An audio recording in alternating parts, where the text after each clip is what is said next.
Recorded. Okay, good evening, everybody. Thank you so much for coming along to tonight's session. Some of you, quite a lot of you, by the looks of things, know Tom already. Tom is very well known within the freediving world, has the, I think, unofficial top 10 breath hold. Is it top 10 or biggest? Yeah, unofficially I'm number 7 in the UK for breath hold. So I've got about 6 minutes 24 is my record. So I'm not like a world record holder, but I know how to hold my breath for a little while. So, but yeah, I'll talk more about my motivation for doing this free course in a moment. So the aim for tonight's workshop is to get 6:24 or later on your breath hold. Just a few little housekeeping things. I'm not a free diver. I run the show training. I do a lot of lifeguard training and bits and pieces like that. We run some online courses. But Tom is a good friend, and he has started to run some online free diving courses. He'll tell you a little bit more about that at the end of the session today. Tonight's workshop is going to be led by Tom, and there's going to be he'll explain how it works, but there'll be some time given to you to practice some of the techniques.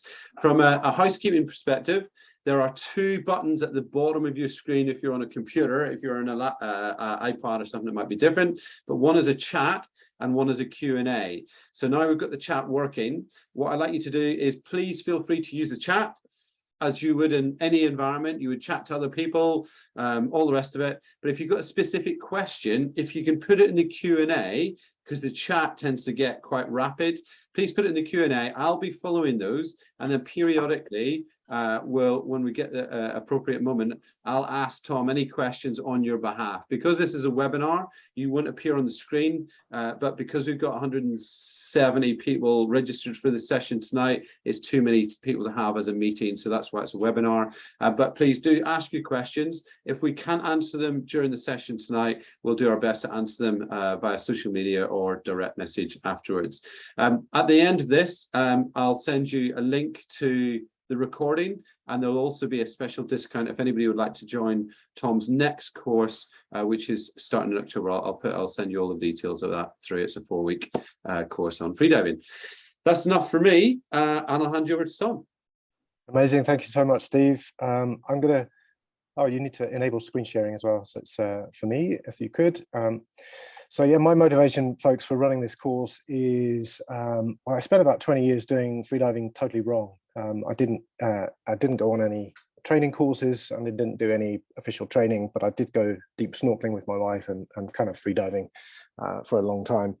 And I got away with it, but I had some real close scrapes. So I have a story from when we were in Indonesia one time. I basically had a loss of motor control on the surface back when I was about 20 years old. Just me and my wife, we'd swum out through the surf and started to dive down really deep, hold our breath, and we were doing everything wrong. So since then I've retrained as a fully qualified AIDA instructor. So AIDA just stands for Association for the International for the Development of Apnea. So holding your breath and free diving down is in Europe it's called apnea. In the UK freediving. So I'm now a fully qualified freediving instructor, and I'm happy to share some of the information that I know about how to safely hold your breath. And this workshop is about doing a dry breath hold, which is one way for us to test ourselves.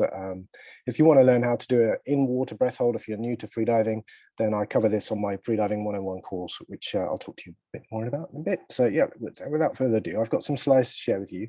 The first half of this workshop is a little bit sort of slide based because there's some knowledge that I want to cover. And then the second half, we'll do some stuff, all going well. We'll do some actual breath holding for fun. So yeah, here we go. So Max Breath Hold Workshop, me and Steve. This is my instructor, Omar from Apnea Canarias. Some of you may know him if you're in the apnea world already. And the photo is taken by my wife, Lou. It's like a different world down there. So that's what we're going to cover. Knowledge is power. So if you know about how the body works, a little bit of biology goes a long way. And so we'll learn a little bit about that with some slides, which I'll cover now, first of all. And then we're going to talk about how to control our diaphragm, which is the biggest muscle that we use for breath holding, for taking one full breath and holding our breath. Control of the diaphragm is really important. I'm going to talk to you then about the secrets of relaxation, mindfulness versus memory, and resilience, recovery, and rest. So those are the things I'm going to cover, basically.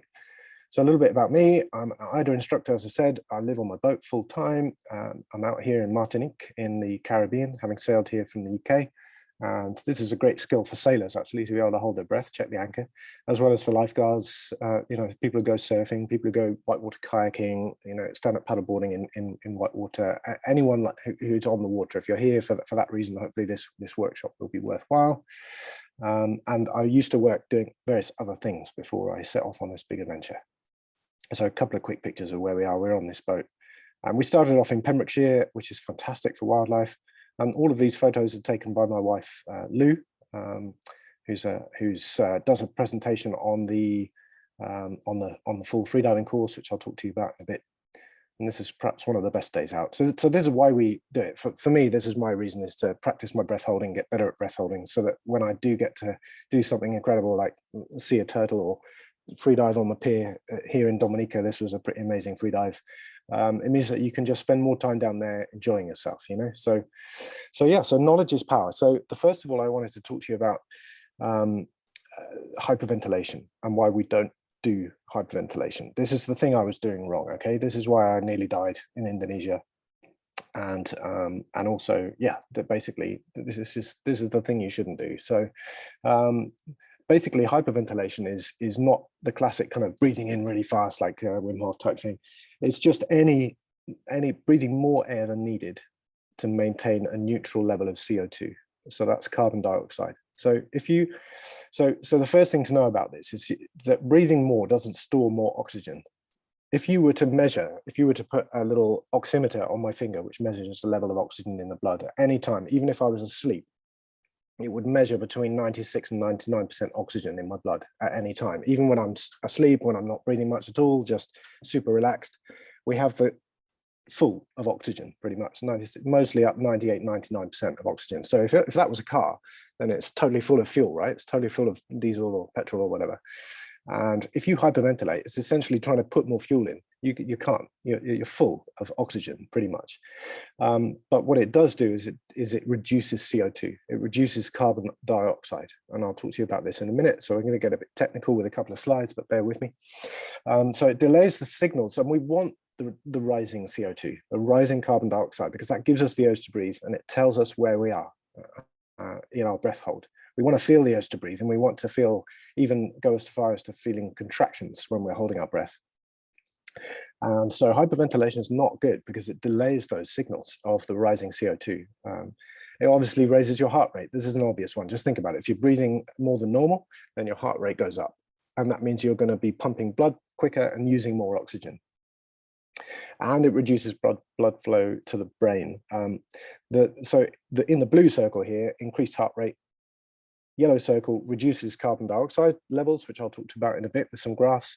The only one I haven't really talked about is the Bohr effect. So briefly about the Bohr effect. This is when you hyperventilate, it lowers the CO2, but what that does is it makes the blood more alkaline.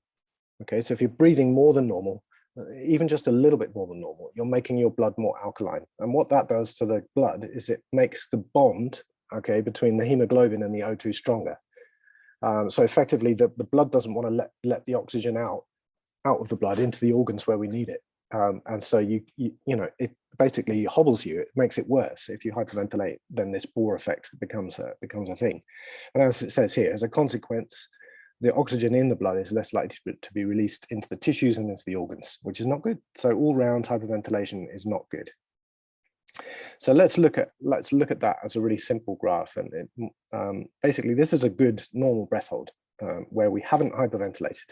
Okay, so on the left, on the up axis, it's a nice normal level of CO2 that we're starting the breath hold with, and the blue line at the top is our oxygen. So just to keep that simple, just think of that as your oxygen.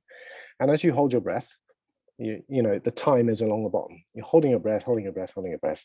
And you get to the point where you reach your maximum tolerance of CO2, which is something we can train. I'll talk about that later. And at this point, you've still got lots of oxygen left, basically.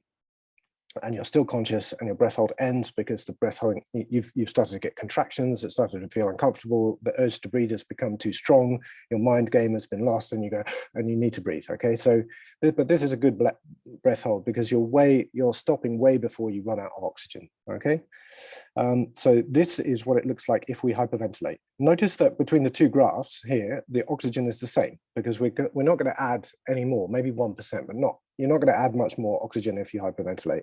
All you're going to do is reduce your level of CO2 at the beginning of the breath hold. And you can see that's the red line here. And what happens here then is we're going to now hold our breath again, and the time continues along the bottom, whether it's 45 seconds, 3 minutes, 6 minutes, doesn't matter. It's the same thing is happening. Okay, so we're holding our breath, and then the CO2 rises. But because we've reduced the level of CO2 by hyperventilating, we never reach our maximum CO2 tolerance. So we're still comfortably holding our breath when we get low on oxygen, and then we pass out. And this is what we want to avoid, both when we're dry breath holding in our bedroom or on the lounge living room floor or wherever it is you're going to be. And it obviously in the water, 100% we want to avoid this. So we just avoid hyperventilation. But it's actually not even as good as this graph. This is the real graph because of the Bohr effect I talked about earlier, where the blood doesn't want to let go of the O2.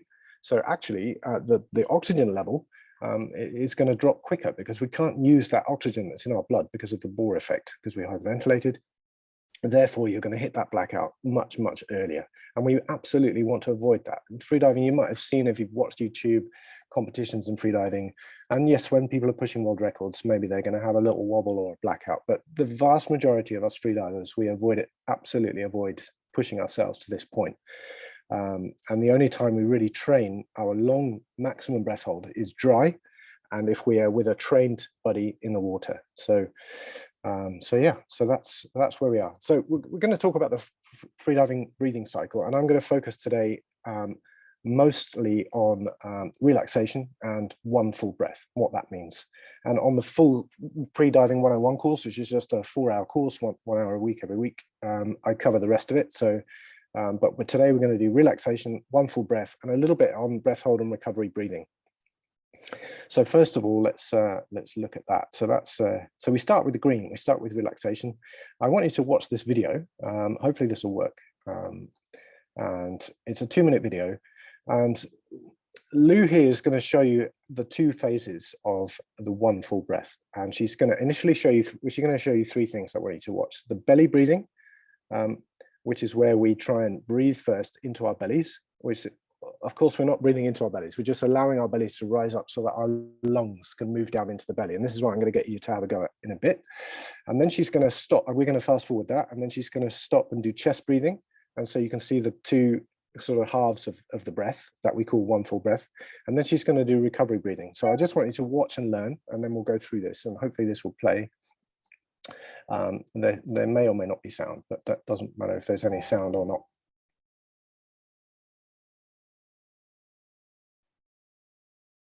So this may be a little bit stuttery. Sometimes over Zoom it is, but you should be able to see Lou here is focusing on trying to do just belly breathing, okay?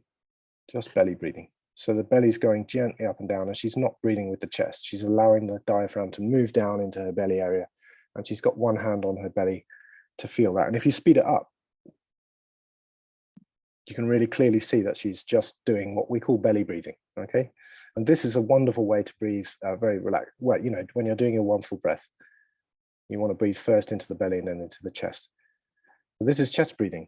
It's a much more subtle movement. And as adults, we get used to doing chest breathing all the time, and we're not so good at belly breathing. So the belly breathing is a thing to work on. Here it is sped up. You can see the difference, big difference, right? But they're just 2 halves of the same breath. We're going to do both in a minute. At the end of when you hold your breath, you always do recovery breathing. And we do 3 recovery breaths, even when we're holding our breath dry. And here's Lou doing those 3 recovery breaths. So here's the whole thing all in one go, and I'll talk through this in a minute. And the relaxation phase is really important. We spend at least 2 minutes relaxing before we do a breath hold. And I'll talk about some of the skills and techniques here. So I fast forwarded that. Now watch. Now she's going to hold her breath, and she first breathes into the belly, and then she continues that breath up into the chest, breathing in, and then hold, and then relax. Try and relax. You'll notice she wiggles her fingers and toes and just has a little reset and a relax. And so we're going to have a go at this later. And she's lying there, she's holding her breath. I've sped up the video so you don't have to watch the whole thing. And then at the end, she does recovery breathing, which is, now these breaths are called hope breaths. And essentially, I don't know if you can see me, hopefully you can see a little picture of me on your screen. But essentially, recovery breathing is taking a lot of air in at the end of your breath hold and just doing a very passive exhale. So passive exhale, big deep breath in, passive exhale, big deep breath in, passive exhale. 3 of those you do. And they're called hope breaths because you just do a little push on the P of hope. And then you say, I'm okay. And you give an okay signal if you're with someone. Yeah, so let's just leave it at that for now. So that was my video. I wanted to do a bit about relaxation. Okay, so in preparation for the breath hold, during our 2-minute relaxation phase, before we're going to do a warm-up breath hold or a maximum breath hold, or in the water as well, we do a relaxation for a couple of minutes. And in preparation for that relaxation, there's a few things we can do, okay?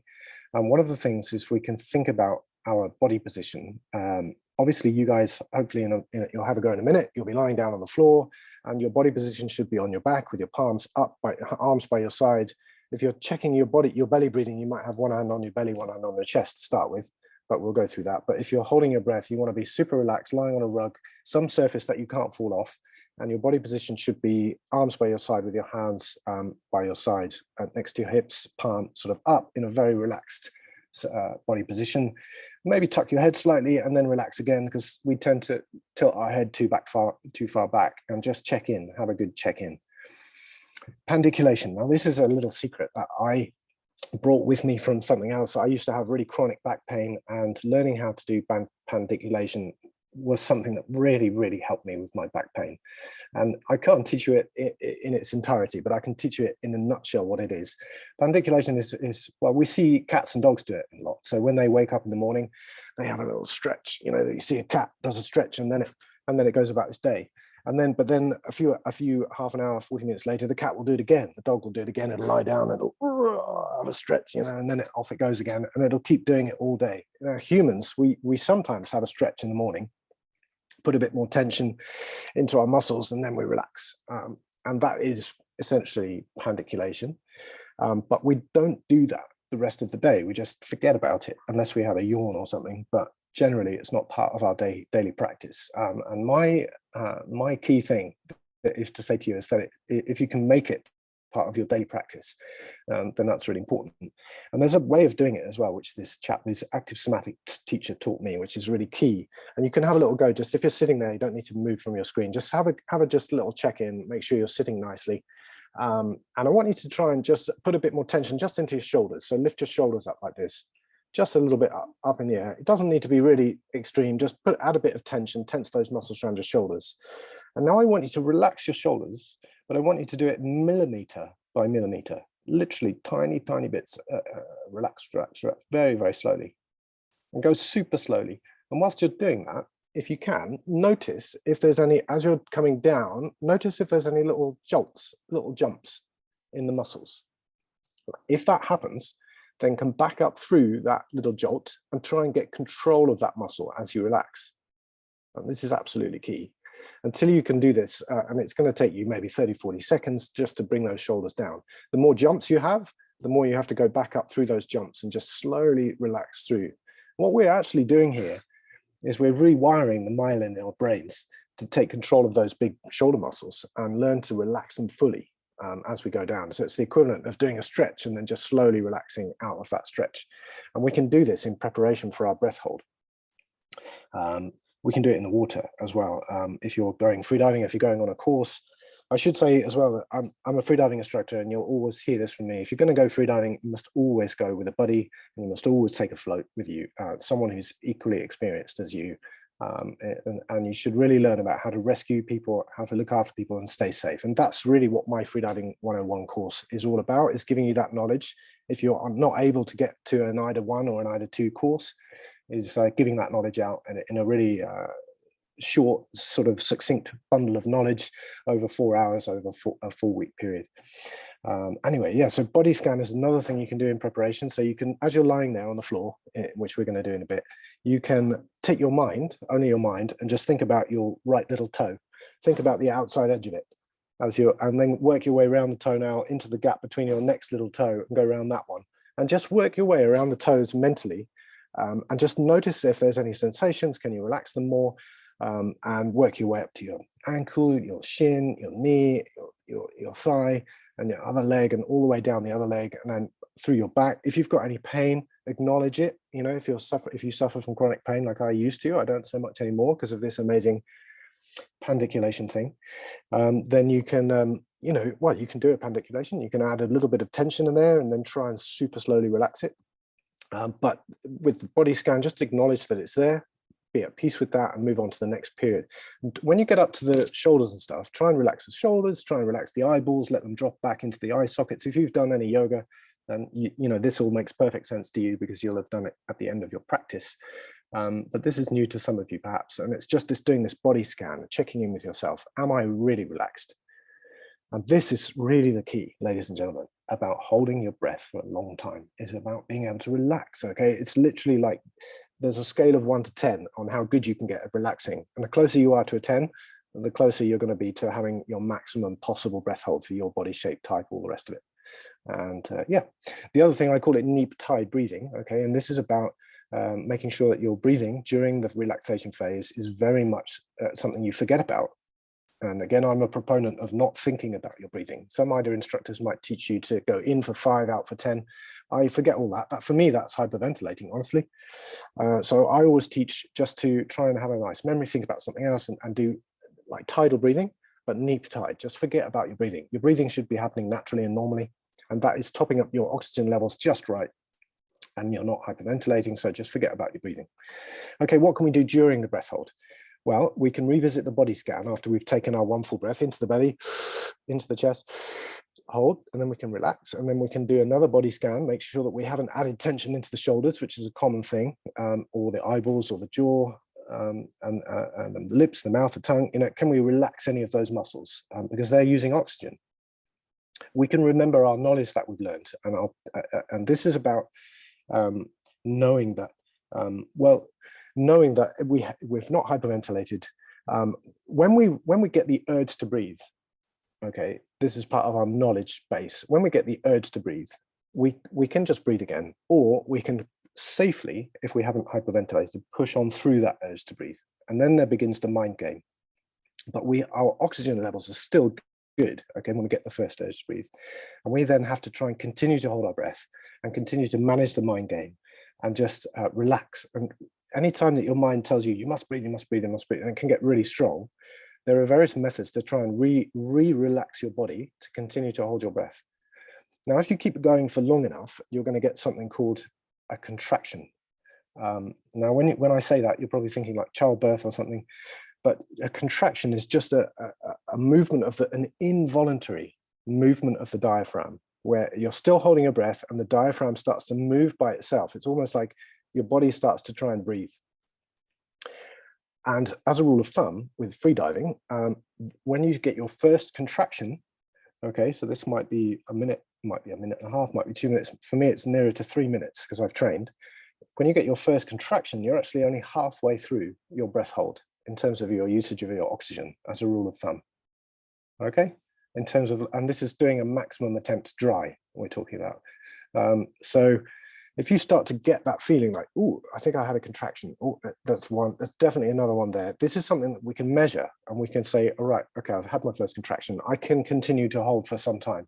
And I will say it does get difficult after that, but this is your knowledge base, okay? This is your part of you understanding your body and what's happening. Okay, then there's 2 methods that I'm going to talk to you about now, the memory method and the mindfulness method. So these are 2 methods that you can use to try and relax yourself whilst you're having the urge to breathe initially, and secondly, when you start to get contractions.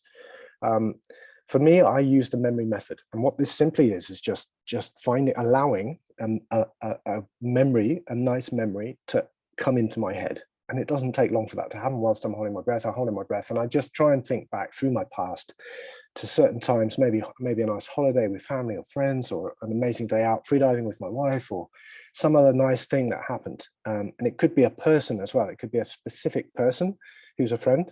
And I try and think back then, if a person pops into my head, then I'll start to think back of all the best times that we've had together. Did we go to an amazing gig together? Did we go to a restaurant and have a beautiful meal? Did we go on a holiday together? You know, what was that memory? And then just literally dive into that memory in a really detailed way and try and remember not just that memory, but everything about it. Who was there? Who could you be grateful for to allow you to have had that nice time? Okay, so you can start to practice gratitude as a part of this as well. So this is the memory method. And what you're essentially doing here, ladies and gentlemen, is during your breath hold, in the same way as when you're having a genuine, nice conversation with a friend, and then you look at your watch and go, oh my God, is that the time? It's 5 o'clock. Literally the last half an hour went past like that because you were just chatting and having fun. Well, our brain works the same way during a breath hold. So we can actually trick ourselves by diving into these nice memories that we all have in our brains, where we had a moment where we were feeling really grateful to be alive. Find those moments, dive into them, bring them to mind, make them vivid, make them big, try and remember all the details, and try and spend as much time in that memory as you can, and be grateful. And if you can do that, the time will slip by quicker. Some people listen to music. I've not used that method myself because obviously mostly I freedive underwater, and it's technologically tricky to do that. But the other method is the mindfulness method. Now, this is all about being present. Now, this might work for you if you're lucky enough to have an area where you can practice your apnea, which is super quiet and really relaxing and nice. And you might have just nice sounds in the background going on, or as I said, some gentle music playing, or you might be in a nice environment. In which case you can be very mindful to that environment and just listen to the bird song, listen to the noises of the water lapping on the shore if you're on the beach, or whatever it is. That's going to work better if you're in a really nice environment, I think. And this is the method my wife uses when she's doing an in the water breath hold. She actually just notices the sand swirling around or the fish swimming past or whatever. It's definitely a method that you can use to make that time fast forward through your breath hold. Okay, so just a quick reminder then of some of the things that we can hold our breath through, and some of the things that we need to be aware of when holding our breath so that we don't go too far. So I've had these as a lot of questions, so I've made it into a little infographic. So if you're holding your breath, which we'll have a go at in a minute, you're going to have the urge to breathe. Now, the urge to breathe is like, you feel like you need to breathe. When you get that first urge to breathe, you can definitely keep going. Okay, so this is go. This is yes, it's fine. It's just maybe a notification. It's like getting a little text message saying, remember to relax. Can you relax your tongue, your eyes, your shoulders, your jaw? Can you make sure that you're staying really relaxed in your muscles? If your mind is telling you to breathe, that's pretty much the same thing. Urge to breathe, you can keep going. If your heartbeat, when you first hold your breath, maybe suddenly feels like your heartbeat's gone really high. You can continue to hold your breath, certainly in the early stages. Some people talk to me about discomfort at the early stages of the breath hold because they've tried to take in lots of air into the belly, lots of air into the chest, and then they hold the breath and they feel uncomfortable. That is not a reason to stop holding your breathing, to start breathing again. And actually, if you hold your breath through that discomfort, that initial discomfort, you'll probably find it'll ease somehow. Even though you're not breathing out, it'll just ease, and you should go into then a nice middle phase of your breath hold where it's nice. And then again, contractions. Okay, so yes, you can hold your breath through contractions, but this is something that you're going to have to start to learn to understand what your contractions are like, because everyone's different. Some people don't even get them, but most people do. And so what we'll do today is we're going to have a go at doing a warm-up breath hold, which will be, we're going to do a warm-up breath hold until we get the first urge to breathe, and we're just going to breathe again. Okay, and then we'll do another relaxation session for a couple of minutes, and then we'll hold our breath until we get our first contraction, if we can. Okay, and that is to say that when you're like, is that a contraction, is it not? And when you feel like, well, yeah, that was definitely a weird sort of movement of my diaphragm where my body tried to make me breathe, and now I'm going to relax again and breathe again. And the third time, we're going to do a max attempt. Now, this is where we get the opportunity to try and endure, if you like, or relax through, would be a better way to say it, to relax through a number of contractions. Okay, now if you're new to this, you might only go 3, 5 contractions, maybe 10 max. Some people can hold their breath through 50 contractions and more with training, but this is just an introductory session, right? So we're just going to go for a number of contractions, maybe 3, maybe 5 or something like that. And if you're used to doing this and you've done this before, you can crack on and hold your breath for a bit longer and try and relax through those contractions. Now it becomes more and more difficult at the end to continue to hold your breath. And of course, if you do continue to hold your breath indefinitely, you will get low on oxygen. So what are the signs for us to stop? What are the real signs that we need to stop? Not the mind games, not the, oh, I feel this is uncomfortable, all that stuff. Why am I doing this? LOL, I put on my go sign as well. That's not a reason to stop. The reason to stop is well, one thing is if you're pushing way beyond your personal best, and if you don't know what your PB is, then we'll get that today. If you start to feel tingling in the hands and feet, this is a sign that you're getting low on oxygen. Certainly if you're getting any tunnel vision, now this is often like if you look at me on the screen here, it's like a black coming from the side and becoming a black, even if you're with your eyes closed, the sensation is weirdly the same. It feels like there's a black closing in. You've hold your breath for too long. You need to immediately breathe, okay? And this is the tricky one, is if your breath hold suddenly feels easy. So you've had contraction, and then, oh, it feels like I could just keep going now for ages. This is suddenly really easy. That's a really clear signal that you're about to pass out, ladies and gentlemen. And most people, I will say, they can't hold their breath until they pass out. We just can't do it. It's really tough to do. And I'm not suggesting that you try either. If you're getting any of these signals, then you should stop your breath hold. You've done an amazing job. You've probably held your breath for a really long time. For you, that might be 1.5 minutes, might be 3 minutes, might be 6 minutes, whatever it is. But if you get these signs, stop, okay? Feeling lightheaded, feeling euphoric. And also it can just be as simple as it just gets too much. The urge to breathe becomes really, really, really, really strong. Okay, I'm gonna stop and do my 3 recovery breaths after my breath hold. So I've got a couple more slides and then we'll give it a go. So this is going to be us in a minute. I was looking for a photo of someone holding their breath lying flat on the back, but this is roughly the body position that you should have. I don't know if this dog is holding her breath, but it just made me smile. But before we do, I just wanted to say a little bit more about this course. So my next course is an actual freediving course. It's aimed at people who want to get into freediving. It's 1 hour a week, UK time, 8 o'clock. It's recorded. If you miss a session. It starts on the 12th of October, and these are the things that we cover on the course. Let's see if I can click through to the next slide. We cover essential safety, and it should also say equipment there. So I run through all the equipment that you need for freediving to get into freediving. We talk much more in depth about the breathing cycle, and we talk about equalization techniques. In fact, we run a workshop on Frenzel, and we talk about the difference between Frenzel and Valsalva. If any of you know what I'm talking about, it's about equalizing the ears and making sure that we don't damage our ears when we dive down, and our mask and our sinuses. So that's an equalization workshop. I run a workshop as part of the 4-week thing. And also I've got some wonderful little videos of the freediving techniques, like duck dive, doing a really efficient duck dive. We slow it down, we analyze it, we look at the different parts of the duck dive and the preparation. And I also teach, if you've got a buddy who's equally qualified as you, who's done this online course at the very minimum, then I teach how to do a maximum in-water breath hold in the swimming pool or in really sheltered water with a buddy who knows what they're doing. And this way, and again, I talk about the mammalian dive reflex, which I haven't got time to cover today, so I want to crack on with this workshop. But I talk about how we can get much longer breath holds when our faces are immersed in water. And there's something really magical about that. So it's called the mammalian dive reflex. If you've not heard of it, but essentially you're going to be able to hold your breath for longer if you're floating face down in the water or going underwater. So we talk all about that. We talk about risks like barotrauma, risks such as LMC, loss of motor control, blackout, and we talk about rescue. So obviously it's an online course, but I can actually teach quite a lot. And I've had some great feedback from people that are not able to get on a course. They're maybe in the UK, some obscure part of the UK like Pembrokeshire, where there isn't many freediving instructors. And this at least gives you some really good knowledge and will help you to go out and practice in shallow water, 6 to 8 meters maximum on your own with a buddy. When I say on your own, with a buddy, the two of you can go out and practice freediving in relatively shallow water safely before you then go and do a proper freediving course. So it's not in place of a course, but it's It's also, if you're going to go and do an IDA 2 course or a similar, or an SSSI course or a PADI course, there's lots of different freediving disciplines, then this course will really set you up with some good knowledge prior to doing a course. So it's good for that as well.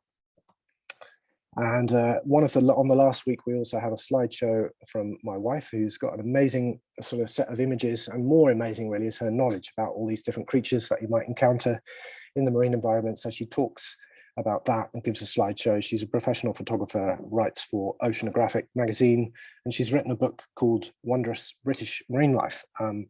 And so she gives a slideshow, and we do a quiz to test your knowledge. So it's a really fun course, and it starts on the 12th of October. And we are going to give you a 15% discount just because you've come on this free course. How cool is that? So, but it's only going to be a discount code.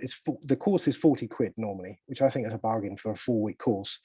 But we're going to give you a discount on that, which is 15%. The code is free15 and FREE and then 15, and we'll send you the code in an email shortly after this course. But now we're going to just go and hold our breaths.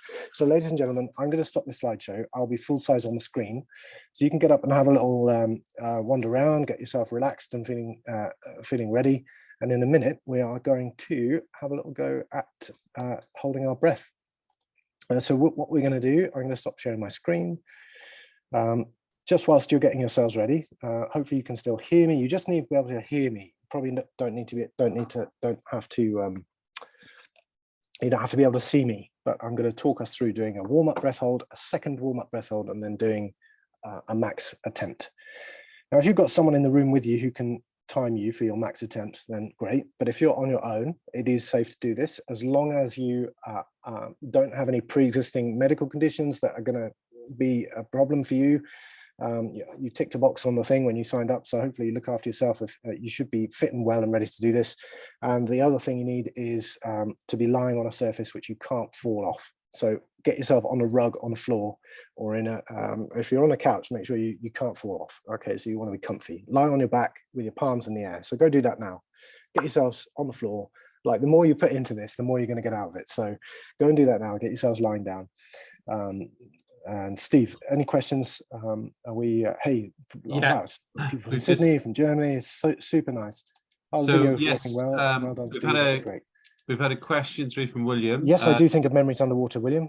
To answer your question, when I'm underwater, if I'm doing an in-water static breath hold, then I do. But when I'm underwater, I tend to switch to the mindfulness thing, because there's usually stuff to look at, whether it's little particles in the water or a little jellyfish swimming past or some fish. And I'm lucky I'm out here in the Caribbean, and there's usually something wonderful to be looking at. But sometimes I close my eyes if I'm going for a depth attempt and down to 60 meters or something. There's not so much to see. And I will try and find a nice memory, and that works for me. Okay, good. So Steve, you're muted. Just give me the go ahead to continue, and we'll start the next section. Can you hear me all right? Tom? I can't hear you, Steve. Are you there? Hello, Tom. Can you hear me? Assuming he's there. Hi, Tom. Can you hear me now? Just pop something in the chat. Someone say hello. Make sure that we're still here. I don't know why that's not working. Hi, Tom. Can you hear me? We're still here. Hi, Tom. Can you hear me? Yeah, Nathan. Everybody else thank you, guys. Okay, let's continue then. So you should now be on the floor, or in a comfortable place you can't fall off, lying on your back. Okay, folks, sorry about this. I think someone's gone with Tom's with your arms by your sides, microphone. Relax. I'm just going to send him a chat. I'm going to just talk you through doing 3 breath holds. Now, the first thing is, we remember back to what we can do during this relaxation phase. But before we're going to do these 3 breath holds, I want you to have a little go at a few little fun exercises. Let's first of all do something called, let's call it diaphragm tennis. So what I want you to do is just take a very gentle breath hold, take some air into your belly, not much, just half a full breath, and then hold your breath just for 15-20 seconds and try and shoot that air from your belly. Oh, I've gone silent, have I?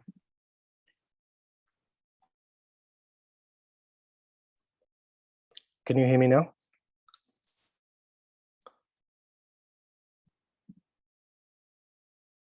Yeah, everyone can hear me. I don't think you can, Steve. Okay, that's good. Everyone can hear you. Right, so I'm going to continue on then.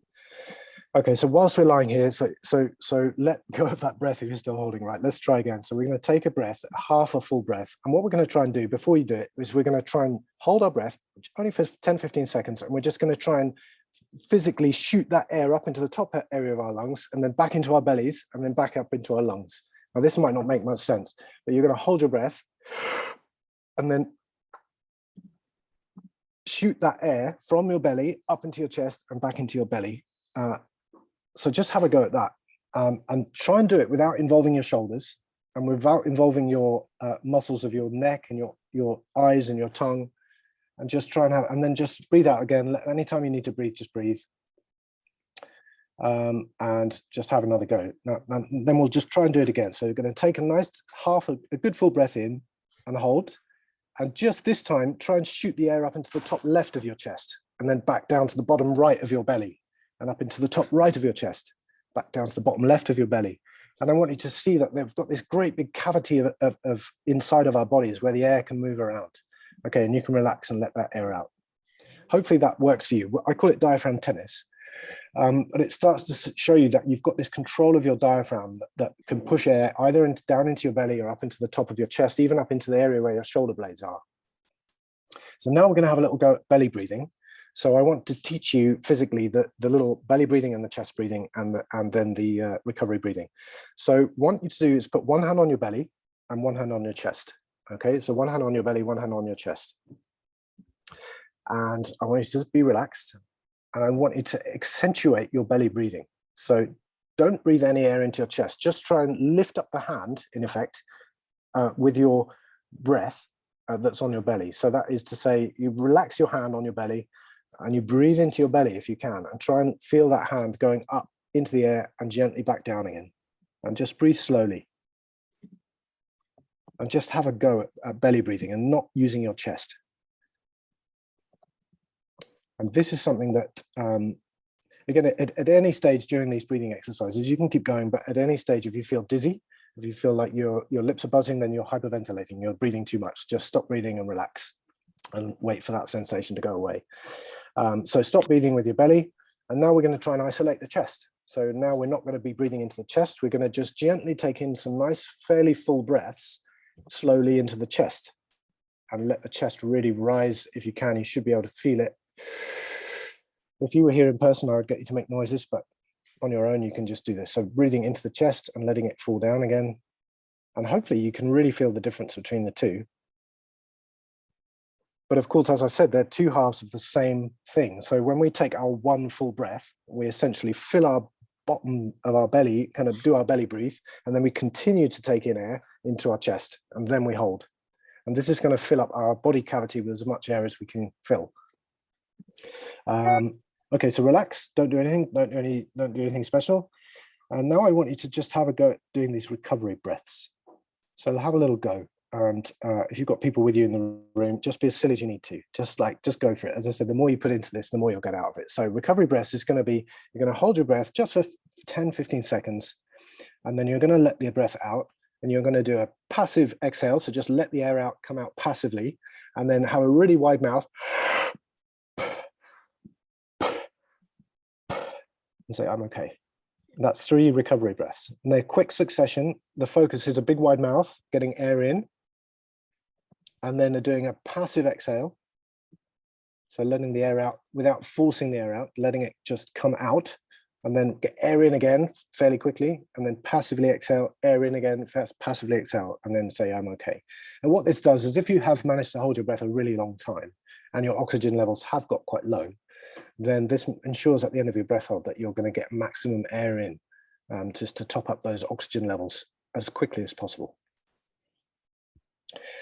So let's have a go. Let's do a warm-up breath hold. We've got 15 minutes left, which I think is just about enough time. So we're going to now do a warm-up breath hold, which means I want you to hold your breath. I want you to relax for the next 2 minutes. So you can begin now whilst you're listening to me explain what we're going to do. So just try and relax. Get yourself feeling super relaxed. Tidal breathing, remember neap tide breathing. So forget about your breathing. Allow your breath to happen naturally. Maybe have a go at doing a pandiculation. So if you've got any tension in your leg or your back or your muscles, just try and adding a little bit of tension into that area, a little bit more tension. and then very slowly relaxing it, relaxing it, relaxing it, relaxing it, millimeter by millimeter. And remember, if you feel a little jump in the muscles as you're relaxing down, go back up through that, just re-tense through that, and then relax really slowly and try and gain control. We're trying to gain control of our own muscles and reteach our muscles so that, to relax fully and properly. So how we go at doing that? And whilst you, so I'm going to start the stopwatch. We've got still nearly 2 minutes left of relaxing. And we're going to do a body scan now. So have a little go at that. So whilst you're lying there relaxing, you're just going to, with your mind, in your own time. So I'm not going to talk you through it. In your own time, I'm just going to go quiet for a bit. I want you to try and do a body scan. So maybe starting with your right little toe, if you want somewhere to start, and just follow around every little part of your foot and your body and the arch of your foot, your ankle. How does it feel? And just check in. Can you relax a little bit more? And I'll let you do that. Just have a go. Just have a go at revisiting your body. So we're just coming up to a minute left. And just to make it really clear, what we're going to do at the end of this minute more of relaxing is we're going to take a deep breath into the belly, into the chest, and then we're going to hold. And we're just going to hold our breath only until we reach the very first urge to breathe, because this is just a warm-up breath hold. And all we're doing is we're telling our bodies, okay, this is what we're doing. We're going to hold our breath now. So we've got 50 seconds left. What I'm going to do at the end of this 2 minutes is I'm going to say top time when we hit 2 minutes, and then I'm going to give you some time. Once we've hit top time, you've got then another 15, 20 seconds then to choose the right moment when you're going to take your one full breath. So it's not like you have to hold your breath immediately on the 2 minutes. So you've still got 30 seconds left until I say top time. When I say top time, you're then going to take, when you feel ready, in the next sort of 15, 20 seconds, 30 seconds, you're going to take a really deep breath into your belly, into your chest, and hold your breath. And you're just going to keep going until you feel the urge to breathe. So there's no timing on this. It's your choice, just until you feel like I really, really feel like I need to breathe. And then you're going to relax. So coming up to 5 seconds, 4, 3, 2, 1, top time, 2, 3, 4. So any time now, guys, in the next 30 seconds, you're going to breathe in into your belly, continue into your chest, and hold. And remember, relax at this point.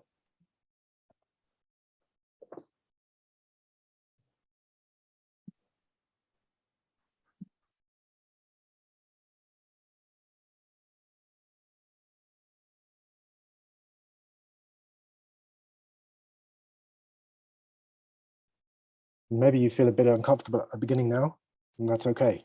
Just don't give in to it. If you just try and sort of stay with it, and you should get to that point where it feels a little bit easier. Stay relaxed. Revisit your tongue, your eyeballs, your teeth. Can you relax your tongue a little bit? Your neck, your shoulders, your eyes. Can they drop back into your skull a little bit more? Can you be relaxed? Can you remember something fun, something that you did? Can you find a moment of gratitude?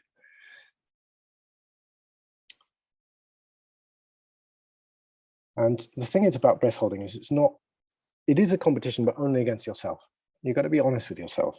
All right. So just continue to hold your breath if you can. You're doing really well. But remember, we're just doing a warm-up breath hold. So most of you, I'm hoping, are probably already breathed. And if you have, that's great. And if you're continuing holding, make sure you stop at the first urge to breathe. Okay, whatever that is for you. I'm going to allow this period of time to tick on, but we're on about 1 minute and 15 at the moment, a little bit longer. And if you're breathing again, remember that at the end of your breath hold, don't forget to do your 3 recovery breaths. So, and say, I'm okay. Even if there's no one in the room, put your fingers together in the okay signal and say it out loud, ladies and gentlemen. Just get into the habit of it now, and then you'll be good free divers. Okay. If you still haven't had the urge to breathe yet, then you're doing really well. We're coming up to minute 42. And at 2 minutes, I'm going to stop and reset, and we'll do another breath hold. This time we're going to go until our first contraction.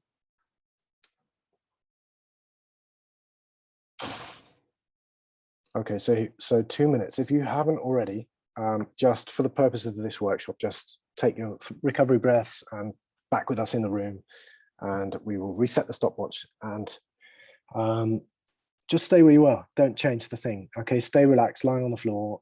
Hopefully you can hear my voice. And we've got another 2 minutes now to relax. Now, part of the mammalian dive reflex is when we hold our breaths and the CO2 levels build up and we feel the urge to breathe, this triggers a part of the mammalian dive reflex, and it means that you should be able to then hold your breath a bit longer the next time, and then even longer the third time. So this is a really great way to test your maximum breath hold, is to do 2 warm-up breath holds. The first one until the urge to breathe, the second one until the first contraction, if you can. See if you can keep holding until you get this involuntary contraction. Okay, so we've got a minute and a half left of relaxing. And I'll just be more quiet now. I'll let you try and find your own way to relax. Body scan, whatever you need, pediculation.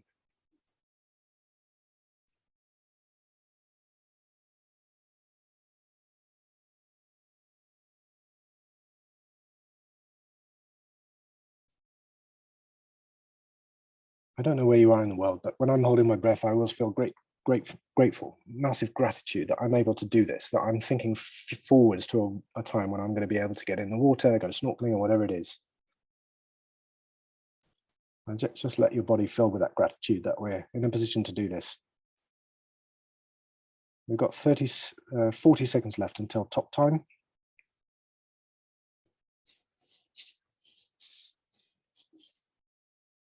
"30 seconds, more of relaxing, delicious, wonderful relaxing. Your breathing should be forgotten about. If anything, very slight rise and fall in the belly, nothing more. 15 seconds. And remember, you choose your moment. When we hit the top time, just wait until you feel ready. And we're going to do the same again. So 5 seconds left, 4, 3, 2, 1. Top time, any time in the next 30 seconds when you feel ready. You could add a nice deep breath and a sigh, and then do your one full breath. Into the belly, continue right up into the chest, really fill up your lungs, and then hold, and then relax.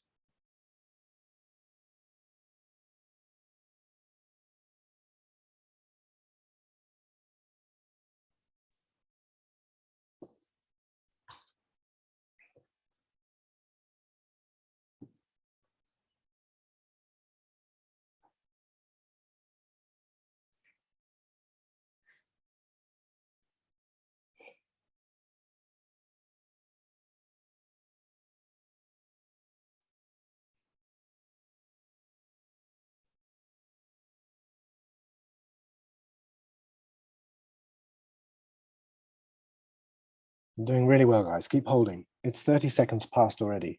Bear in mind, if you can hold your breath for 30 seconds, then you can go down to 10 meters and back, really relaxed. So this is a really good breath hold already. Try and keep going if you can. Try and lose yourself in a lovely memory. When were you last on holiday? Who were you with? What were you up to?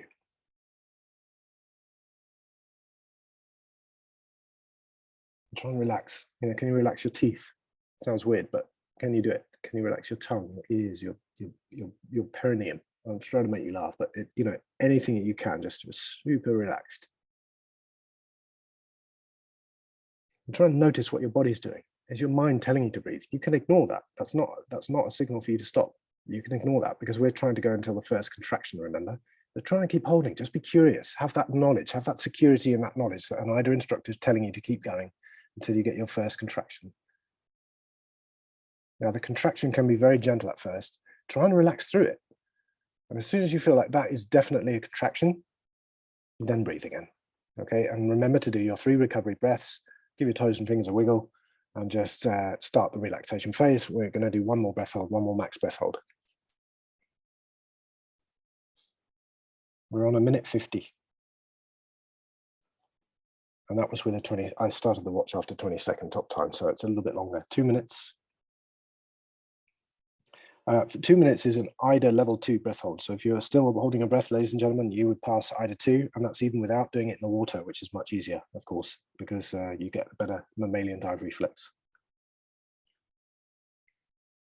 And this is not our personal best. Remember, we're trying to be really present with our bodies. If you haven't had a contraction yet, then you're talented. You've done breath holding before. You must have held your breath as you drove through those tunnels in North Wales or whatever it was. If you still haven't had a contraction, then you're talented. Just stay with it and try and relax. But when you reach that first contraction, breathe again, do your 3 recovery breaths. Now I'm going to assume that everyone's going to have got a contraction by 3 minutes, which is 2:44 now. So 15 more seconds. And if you haven't already started breathing, in 10 seconds time, I'm going to stop the watch and we'll start for the last breath hold. And we're going to finish the workshop pretty much after this. So that's 3 minutes there. So we'll stop the watch there, reset, and just those of you hopefully have been relaxing for quite some time already, and just stay relaxed. You know, I'm going to be even quieter on this one. So just to try and give you that. So I've started the stopwatch. We've got 2 minutes starting from now to relax. When we're freediving, and I cover this on the course as well with the safety, it's really important to have long intervals between our breath holds, 2 minutes minimum. And then the deeper you go, the longer you need to take. And that is to allow our CO2 levels to come back to normal, okay? To allow our CO2 to get back to normal. We don't want low CO2, remember? Okay, 1.5 minutes. I'll be quiet for a minute.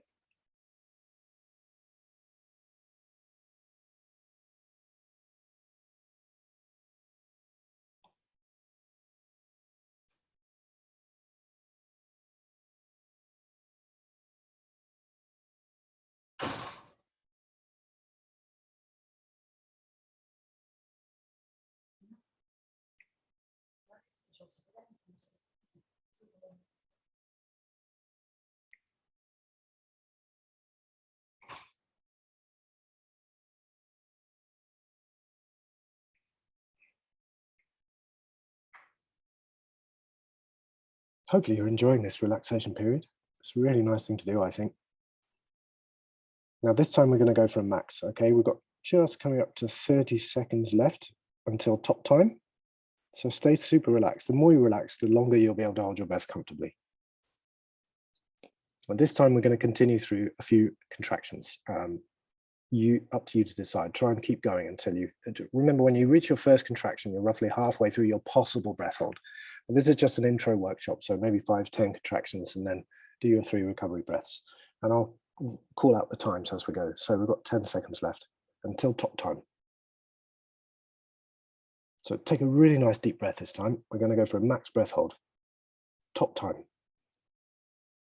Okay, so 3, 4. So anytime in the next 25 seconds, 30 seconds, you're going to take your 1 full breath into the belly, into the chest, shoulder blades, get extra air in, and then relax. Do a quick body scan again. And I shall be quiet for the next 2 minutes. And just try and lose yourself. Have a nice memory.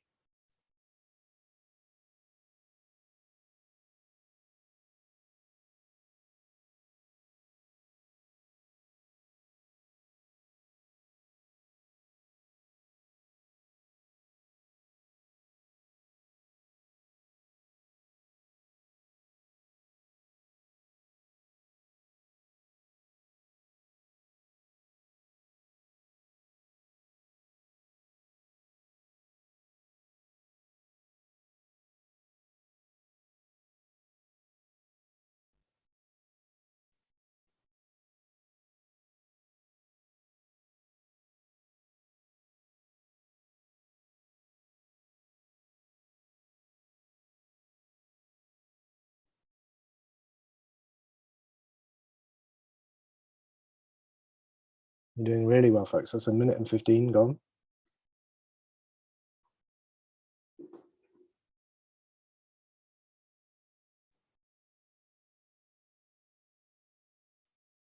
Minute 30. Anytime your brain starts to tell you to stop, just revisit that, hit that relax button. Drop your shoulders, drop your tongue, drop your neck. Just make sure you're super relaxed. If the contractions come, relax through them. Realize that you're in control. This is a wonderful tool for learning resilience to control our own bodies. Yes, we have the urge to breathe, and that's very important. But right now, you're going to hold your breath for longer because you can do this. Just keep going. We're hit 2 minutes. If anyone's still holding their breath, fantastic effort. Well done. I'm just going to call out some times. You've got this. Just keep going. Give it some beans. Like, stay with it. 2 minutes 15.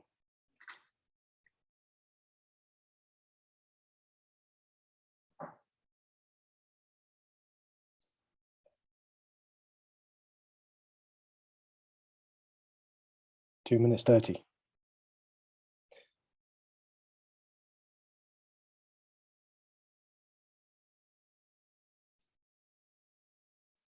It's 2 minutes 40. If you're having contractions at this point and you're still with us, just notice how they feel. Just be separate for them. Just allow them to come and go and try and relax through them. But be aware of any other signals. If you're feeling tingling, any blackness coming, do your recovery breaths immediately. Come on, you can do this. 3 more seconds until 3 minutes. 3, 2, 1, 3 minutes. Okay, I'm going to keep going for a little bit longer for anyone who's super talented. We're going to keep going until 3.5 minutes.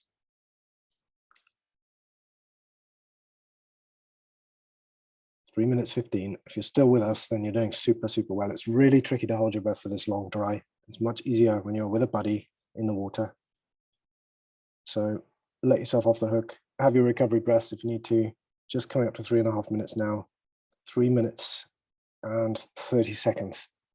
If any of you made it to the end of that, then my hat's off to you. If you only made it 30 seconds, then my hat's off to you, because wherever you are on your journey, okay, it's your journey. It's not anyone else's. Okay, it's literally your journey. Yeah, so let's stick it in the chat. The other thing I will say, so Nathan's posted in there. So my PB is 310, and Nathan's been on one of my courses and got his breath hold up really good, really well. And this workshop, this webinar, is to teach you how to do it. And I wanted to run the webinar, but I'm also aware that with me chatting to you and you having learned new things and talking about it and stuff, that it's not going to be optimal.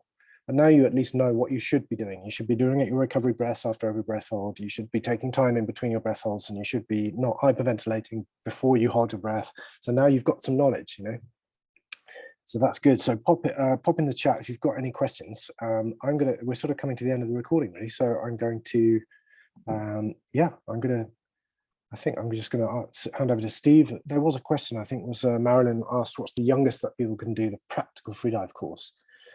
I believe it's 18. Honestly, I think it's 18, but I will check for you, Marilyn. And the online freediving course, we can do younger than that, but 18 for the practical one, I think it is.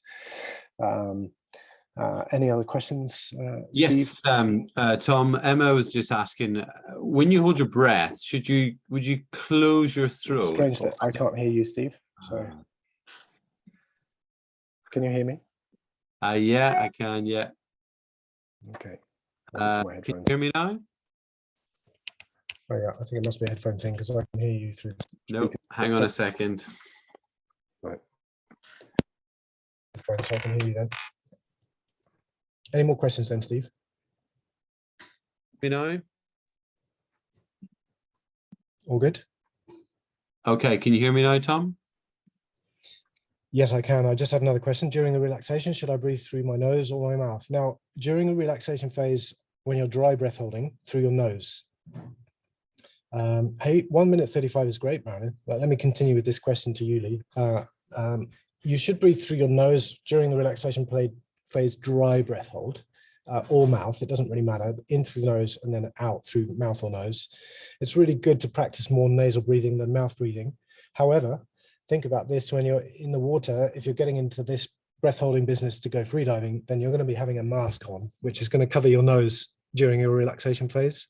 Well, most of the time, maybe you're going to wear a nose clip, but either way, your nose is going to be covered. So when we're doing our relaxation phase in the water, we generally breathe through our mouths. But when you're dry breath holding, you can hold your breath, you can breathe through your nose, and it helps. The main thing is to do belly breathing and to be very relaxed. It doesn't really matter so much how the air is coming in and out. It should be very relaxed. Yeah, but through the nose if you can. Tom, Emma asked the question, when you hold your breath, should you close your throat, or is it okay to gradually breathe out? You should close your throat and not let any air out. It's good practice, in my opinion, for two reasons. One is that you're keeping the maximum amount of oxygen in your lungs and your that area for your body to use, to make the most of. The lungs are continually taking oxygen out of the air that's in there and putting it into the blood and sending it around your body, so that you want to keep the air in. And the same thing goes for freediving. When we're freediving down with our buddy, when we're coming back up towards the surface, we never let air out, partly because we want to use the air, but also secondly because it's a sign that maybe you've passed out, actually. Because if you pass out underwater, again, I wish I had more time with you all, but if you pass out underwater, the good news is you're probably not going to breathe in water, but you will relax and let out water, and then your glottis will automatically shut. And that's how we're able to push babies underwater and all the rest of it, because our glottis naturally shuts underwater. But that's a long way around of saying that we should get into the habit of holding the breath, all of the breath in, for the full duration of the breath hold, dry and in the water if we're freediving. Cool. Yeah. I think, Tom, it looks like there might be one or two people needing to leave now. So we normally stay on for a few minutes afterwards. So we'll stay here and answer any questions that you've got. But just so you know, from an admin perspective, I'll be sending you everybody will get a video with the recording for this evening. The recording will be available to watch up until next Friday. Tom mentioned the next course that he's running starts on the 12th of October at 8 o'clock. It runs for 4 weeks, 1 hour a week. There's a recording of each session. There's weekly homework tasks. And just specifically for you guys, if you'd like to take part, until Sunday night, there's a discount code of 15% off. I'll put all of that in the email. So for those of you who need to go, thank you so much for coming along. And thank you, Tom, for sharing your amazing wisdom with us. We'll stay on for a little while to answer any other questions, but if you need to go, please feel free to log out now. It's been such a privilege to have you all along. Thank you very much. Yeah, thank you so much for coming along, for giving us your time, and I'll see you hopefully on the full course, which starts on the 12th of October. If you want to find out more, hopefully I've piqued your interest. And yeah, thanks so much, Steve, for putting this on. Yeah, whilst we're still around, we're going to stay around. I'll just reiterate really that when you're dry breath holding, you can hold your breath right through up until contractions and really push it. Try and get your maximum breath hold time. If you're going freediving with your buddy in the water,